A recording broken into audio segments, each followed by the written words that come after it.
Assalamualaikum warahmatullahi wabarakatuh. Waalaikumsalam warahmatullahi wabarakatuh. Selamat siang anak. Siang, Bu.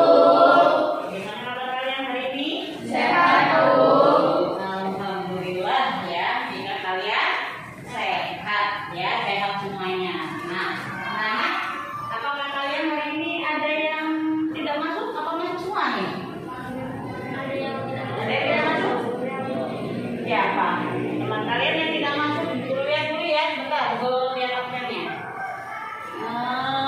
Ternyata teman kalian yang tidak masuk adalah Yusuf dan Rivaldi, ya.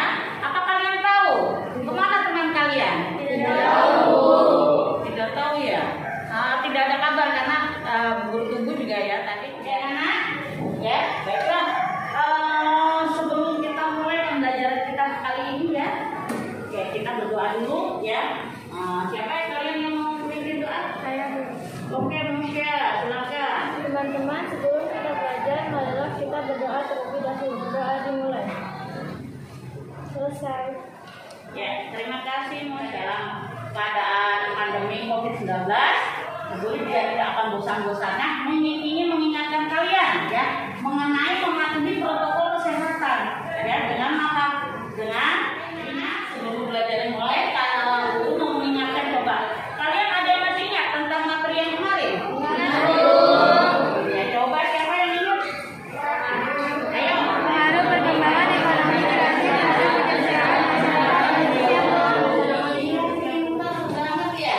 Ternyata kalian masih mengingat materi yang kemarin yaitu mengenai pengaruh perkembangan ekonomi kreatif terhadap masyarakat Indonesia. Coba sekarang siapa yang tahu pengertian dari ekonomi kreatif?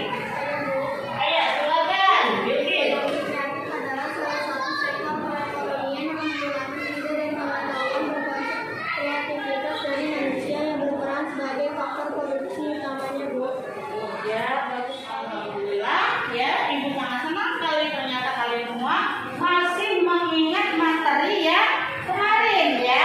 Nah, untuk materi kita kali ini ya itu adalah kelanjutan dari materi yang kemarin tentang ekonomi kreatif ya. Nah, baiklah untuk lebih jelasnya, Bu Guru akan men-share PPT-nya ya, PowerPoint-nya ya. Nah, kalian simak baik-baik PowerPoint yang akan Bu Guru sampaikan. Kalian simak ya. Untuk model pembelajaran kita kali ini adalah PBL yaitu Problem Based Learning ya. Jadi nanti kalian simak baik-baik karena nanti ini berkaitan dengan LKPD yang akan kalian kerjakan. Ini dia ya. Sekarang tujuan pembelajaran kita kali ini adalah ya tujuan pembelajaran dari materi pengembangan pusat-pusat keunggulan ekonomi yaitu untuk keunggulan ekonomi untuk kesejahteraan masyarakat. Dan yang pertama adalah tujuan pembelajarannya adalah mengidentifikasi pusat-pusat keunggulan ekonomi Indonesia. Yang kedua, menjelaskan pengaruh pusat-pusat keunggulan ekonomi dalam berbagai bidang kehidupan ya. Nah, Indonesia itu memiliki banyak keunggulan dalam bidang ekonomi ya. Nih, keunggulan ekonomi yang dimiliki oleh Indonesia dapat menjadi potensi peluang bagi kesejahteraan masyarakat Indonesia. Pengelolaan keunggulan ekonomi yang tepat dapat bermanfaat bagi kesejahteraan masyarakat. Nah, sekarang siapa yang tahu ya pusat-pusat keunggulan ekonomi yang ada di wilayah Indonesia? Ya, silakan Revan. Satu, PT Freeport Indonesia.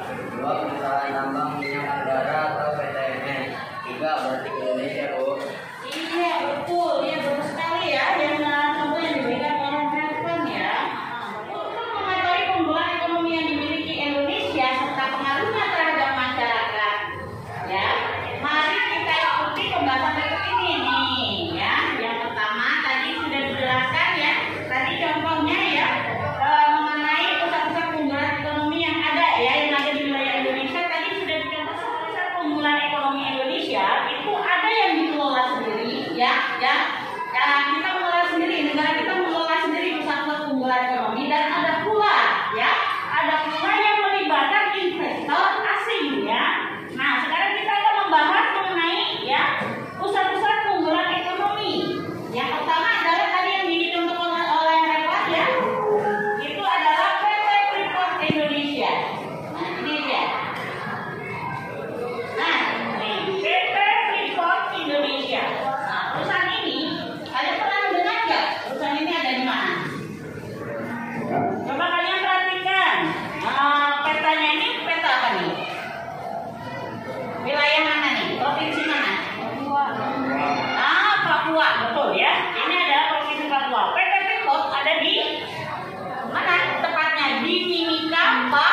Papua ya.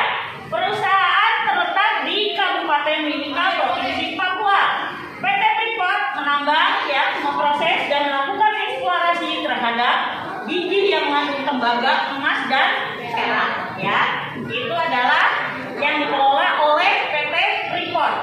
Ya, selanjutnya kontribusi dari PT Freeport bagi negara ya. Contohnya ya, kontribusi PT Freeport bagi negara ya adalah satu, menyediakan lapangan pekerjaan. Mengenai menyediakan lapangan pekerjaan untuk apa? Masyarakat sekitar. Yang kedua adalah penanaman investasi. Karena adanya PT Freeport maka banyak ikut mengelola tentang apa ini perusahaannya ini PT Freeport ini ya, untuk mengelola eksplorasi terhadap biji yang mengandung tembaga ya, emas dan perak itu. Jadi ya. Setelah itu pembelian barang dan jasa domestik ya. Selanjutnya yang keempat adalah pembayaran pajak. Di sini pajaknya sangat besar ya, pemasukan negara dari PT Freeport itu sangat besar ya, untuk pembayaran pajak, dividen, royalti dan lain-lain. Oke, selanjutnya adalah perusahaan tambang minyak negara. Biasa kita singkat menjadi apa coba? Bagus ya, PT PN ya. Nah, kilang minyak oil refinery adalah pabrik fasilitas industri yang mengolah ya minyak mentah menjadi produk petroleum atau produk bahan baku petrokimia ya. Contohnya nih seperti bensin atau biasa kita sebut gasolin ya. Terus minyak diesel dan minyak tanah atau biasa disebut dengan kerosin ya. Ini contohnya kilang minyaknya. Nah, contoh kilang minyaknya yang ada di negara kita ya, di Indonesia, di wilayahnya itu masing-masing ya. Ini contohnya hanya beberapa saja ya. Beberapa kilang minyak Indonesia ya milik Pertamina. Yaitu yang pertama apa? Kilang Pangkalan Brandan yang ada di mana? Di Sumatera Utara. Yang kedua adalah kilang Dumai atau SEI yang SEI Teknik yang ada di Riau. Bagus. Yang ketiga adalah apa? Kilang Cilacap di Pulau Jawa yang merupakan satu-satunya kilang yang memproduksi aspal dan base oil untuk kebutuhan pembangunan infrastruktur di tanah air ya. Yang keempat apa? Kilang Balikpapan. Di mana? Di Kalimantan Timur yang merupakan kilang minyak yang mengolah minyak mentah menjadi produk-produk yang siap dipasarkan yaitu BBM dan non BBM. Selanjutnya adalah kilang Balongan yaitu berada di mana? Di Indramayu. Tentang pembuatan pusat ekonomi yaitu Batik Indonesia ya. Yang ketiga ini adalah Batik Indonesia. Batik merupakan apa? Salah satu hasil ekonomi kreatif ya yang bernilai tinggi dan merupakan bagian dari kebudayaan. Sampai-sampai UNESCO ya, lembaga internasional UNESCO itu menetapkan batik sebagai warisan kemanusiaan untuk budaya ya, untuk budaya lisan dan non bendawi sejak 2 Oktober 2019 kita diakui, batik kita diakui oleh ya. Nah, dilihat dari teknik pembuatannya, batik dibagi menjadi berapa? Coba yang kalian tahu batik menjadi berapa dibagi? Nah, 3, bagus. Batik apa saja?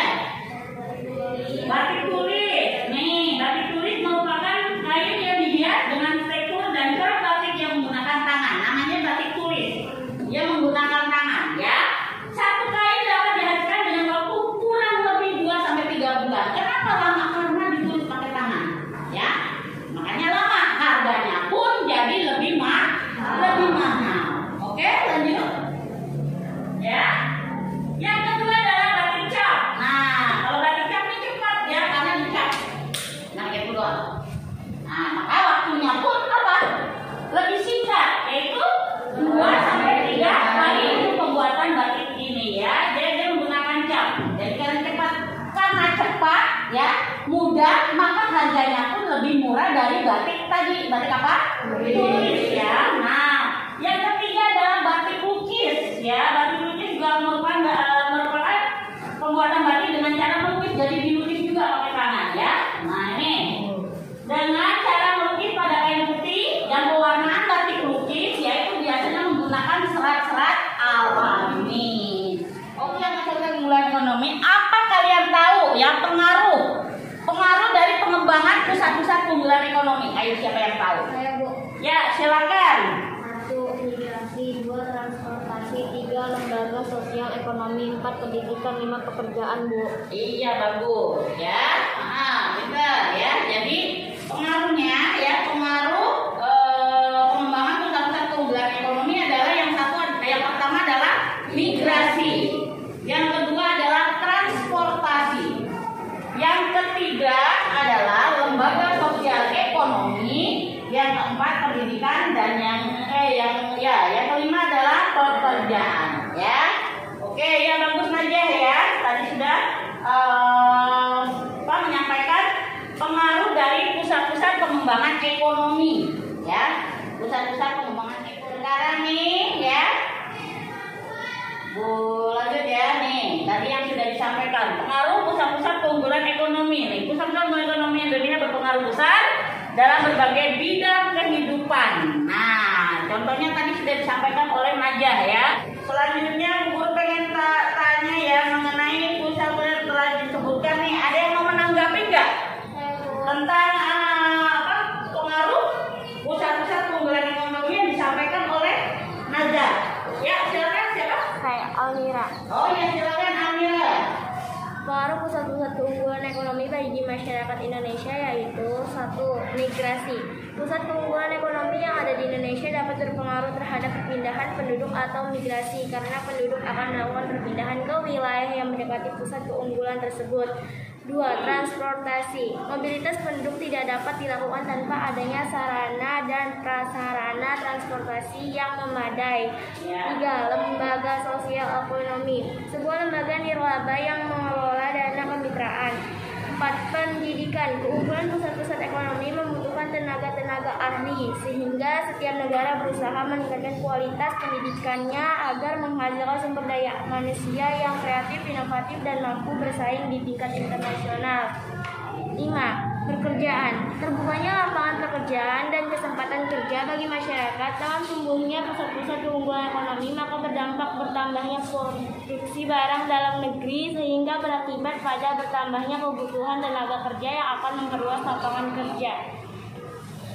Iya, wah bagus ya, hebat sekali ya si Almira ya karena sudah bisa memberikan penjelasan mengenai pusat-pusat keunggulan ekonomi bagi kesejahteraan masyarakat. Bagus ya, alhamdulillah ya.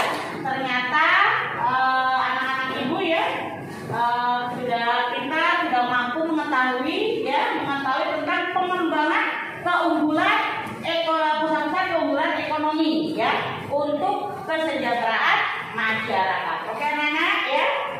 Sekarang kalian ibu bagi kelompok ya. Kelompok menjadi 4 kelompok ya. Karena kelompok 1, kelompok 2, kelompok 3, kelompok 4 ya. Nah, silakan kalian diskusi ya, kerja kelompok ya, mengerjakan LKPD yang sudah ibu bagikan. Dan waktunya adalah 20 menit untuk kalian berdiskusi ya. Silakan nanti berdiskusi sebaris-baris ya. Nanti pokoknya setelah 20 menit kalian kita nanti langsung mempresentasikan ya. Berharap kalian itu bisa karena namanya kerja kelompok berarti harus saling kerjasama ya. Silakan ya. Karena waktunya sudah habis ya, kalian mengerjakan untuk kerja kelompok ya. Maka untuk penyelesaian LKPD-nya ya, sekarang kita mulai presentasi ya. Ayo, kelompok mana nih? Kalian sudah mengerjakan kan LKPD-nya? Ya, bagus ya. Sekarang mana nih? Kelompok mana yang mau mempresentasikan? Ya, silakan. Siapa? Oke, Ibrahim.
PT Freeport, PTMN, dan batik adalah 1. Pertambangan, 2. Perkebunan, 3. Pariwisata.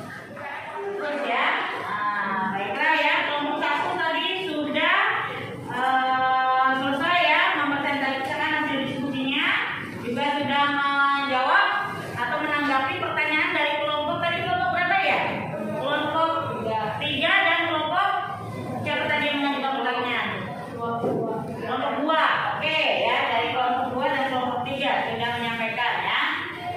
Karena waktunya pembelajaran kita sudah hampir selesai ya, maka Ibu harapkan nih ya, untuk kelompok lain yang belum selesai mengerjakan LKPD-nya ya, tolong diselesaikan ya tepat waktu ya, agar kita bisa belajar dengan selanjutnya belajar dengan baik ya.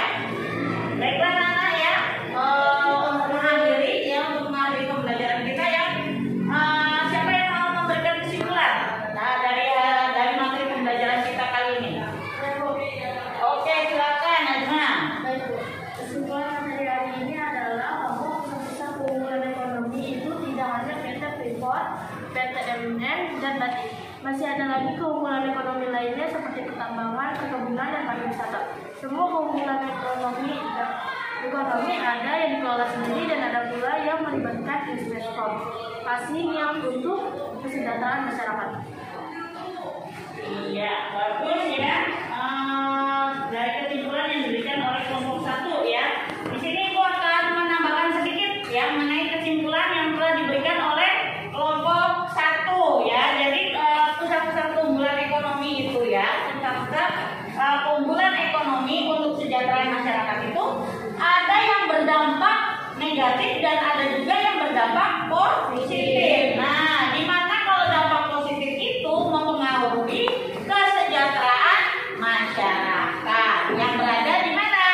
Di dekat pusat-pusat keunggulan ekonomi tersebut. Sedangkan kalau dampak negatifnya yaitu apabila kita tidak dapat memanfaatkan pusat-pusat keunggulan ekonomi itu secara maksimal dan tidak bisa memanfaatkan dengan baik dan juga tidak bisa memanfaatkan secara maksimal, maka itu akan berdampak negatif ya. Oke ya. Untuk pertemuan selanjutnya ya, untuk pertemuan minggu depan ya, nah kita Ibu akan membahas tentang pengembangan wilayah-wilayah Indonesia sebagai pusat keunggulan ekonomi ya. Nah seperti yang tadi Ibu sampaikan di awal ya, setelah berakhirnya pembelajaran kita kali ini ya, Ibu akan memberikan evaluasi ya, evaluasi yang berupa pilihan ganda ya, 10 soal. Nah, Ibu berharap nanti kalian bisa menyelesaikannya tepat waktu ya. Ini kita akan berdoa untuk mengakhirinya, kita akan berdoa dulu ya. Belum selesai ya, siapa tadi? Oh ya, ya silakan. Teman-teman, sebelum kita mengakhiri pelajaran, marilah kita berdoa terlebih dahulu. Doa dimulai. Selesai. Ya, terima kasih ya. Sebelum Ibu akhiri pembelajaran kita kali ini ya, Ibu ucapkan wassalamualaikum